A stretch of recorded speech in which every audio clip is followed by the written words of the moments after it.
Hi, it's Wednesday, and that means it's time for another video edition of Widower Wednesday. I'm Abel Keogh, author of the book Dating a Widower, and today we're going to discuss what I call selfish grief, and that is basically when loss makes someone very self-centered, especially to the point that they can't have a relationship, how to identify it, and what it is they can do about it.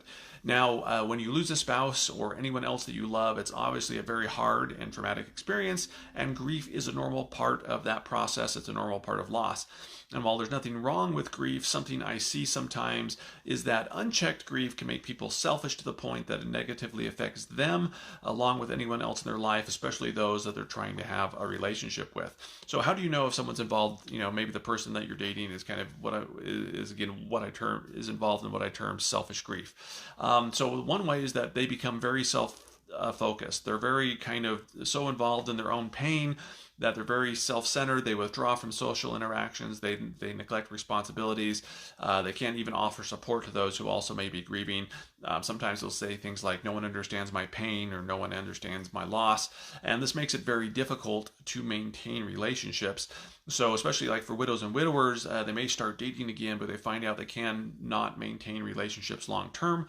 And that's really because they have these self-centered expectations when it comes to their loss. They expect like the person that they're dating to constantly accommodate their pain or avoid triggering conversations.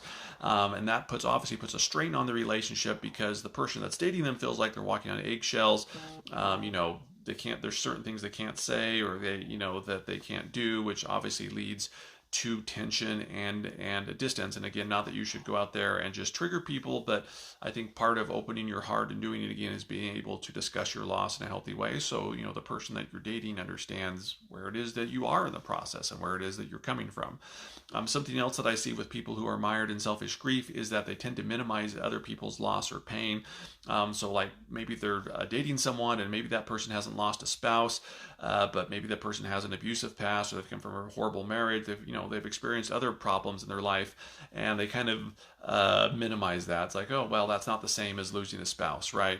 And it's not the same, your loss isn't the same. And again, the point of this isn't to compare losses and say that one is greater or worse than the other, but you should be able to understand that everybody has, everybody has baggage, everybody has issues, and that their loss or their pain may not be your loss or pain, but there's, everybody has something in their life that kind of brings them down a little bit. And if you're minimizing that and just focusing on your loss, you're not really in a place where you can have a relationship. Now, if you're dating someone, if you're dating a widow or widower who's kind of mired in this selfish grief, honestly, the best thing you can do is probably end the relationship. These relationships don't tend to go well because the person's self-centered. It's not that they can't overcome it and make progress, but typically it's something that they have to want to do. There's nothing you can do or say to help them through this. It's something they have to want to do. They have to be proactive, and I'll talk about that in a sec. But again, honestly, if they're going to make changes, they should do it because they want to be happy again. They want to improve their life, not because they want a relationship. They shouldn't be doing it for you. They should be doing it because they want to do it. Now, here's the good news, is that if you're watching this and you feel like you're kind of stuck in selfish grief, or that you're dating someone who might fit this, there is a way to move forward, but it requires being proactive instead of reactive. So let me kind of explain what I mean. Things happen to us in life, loss, other things, and we can choose to react or we can choose to act. So grieving is obviously a reaction, and it's a normal reaction, and there's nothing wrong, again, with grieving. But again, at some point, we can keep reacting to the point where the grief kind of overtakes us, and it just makes us not fun to actually be around, and it stops us from moving forward. So if you want to be proactive, though, and kind of pull yourself out of this selfish grief and go out there and kind of live your life and be happy again, one thing you can do is consider getting professional help. There's grief counseling or therapy, and it can be beneficial to help navigate these complex emotions that come with loss. But in doing this, I think it's important that you find someone who's not going to baby your feelings, but can actually give you some tools and things to help you move forward.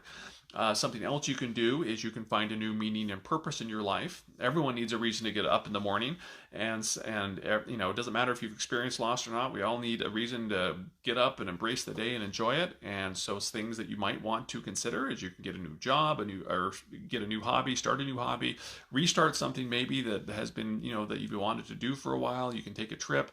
You know, there's small things that you can kind of do to kind of give your life a little bit of purpose and meaning, and kind of work your way up from there.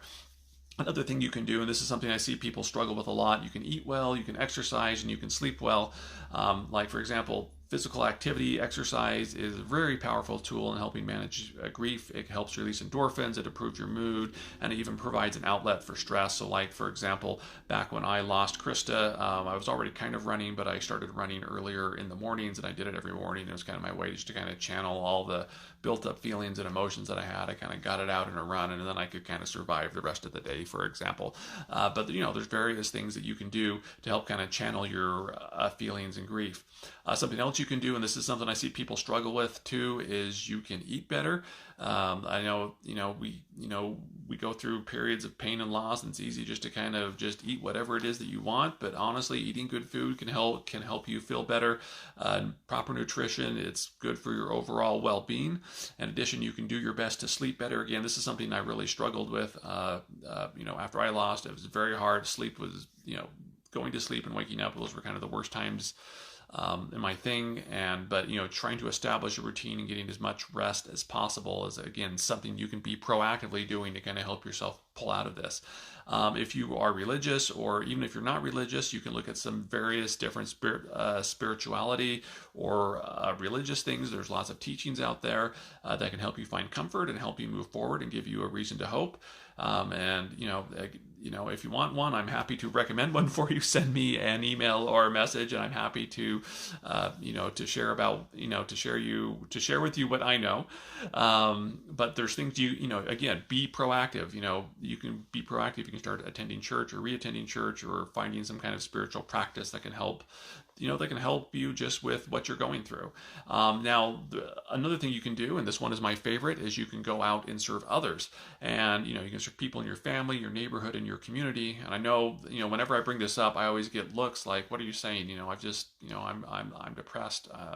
I've just experienced loss. Why should I go out and help others? And I know it sounds counterintuitive, but helping others with things that they can't do for themselves, or just lifting someone's burden, or even just being a listening ear to someone, helps us connect with others and realize that others have their own problems and their own issues. And again, it's not to compare our loss with their loss, or our problems with their problems, but to understand that, people out there, they need help, they need assistance. And by doing that, we can take the focus off of us, and we can focus on others as well. And so again, it's being proactive. It's not being reactive. It's reaching the point where you feel like, life is not all about you, it's about others. And once you can get out there and you can start, taking small steps. I know some of you are thinking, oh my gosh, I can't go out and run, I can't do this, I can't do that. It's not about making overnight changes. I always say it's looking for progress, not perfection. So it's doing small and simple things, small baby steps that can help you move forward. Now, again, if you're dating someone, for those who are dating a widow or a widower, I think that's what you want to look for in this. If you see that they're making progress and they're trying to right the ship, so to speak, and, move forward with their life, I think it's worth holding on to the relationship. If not, honestly, you just need to take a step back and give them the time and space to proactively go out there and make changes in their life. And again, if you find yourself in here, if you're watching this a video, you can pull yourself out of it. I know it takes work, but all good things in this life take work, and that's just part of life. And so anyway, if you want to schedule a coaching session, I'm happy to go over some of these steps with you. If you're dating someone like this and want to talk about whether you should stay or go in the relationship, schedule a coaching session. Feel free to subscribe to this channel, like this video. Do all those things that you're supposed to do with these videos. I'm Abel Keogh, author of the book Dating a Widower, and I'll see you all next Wednesday.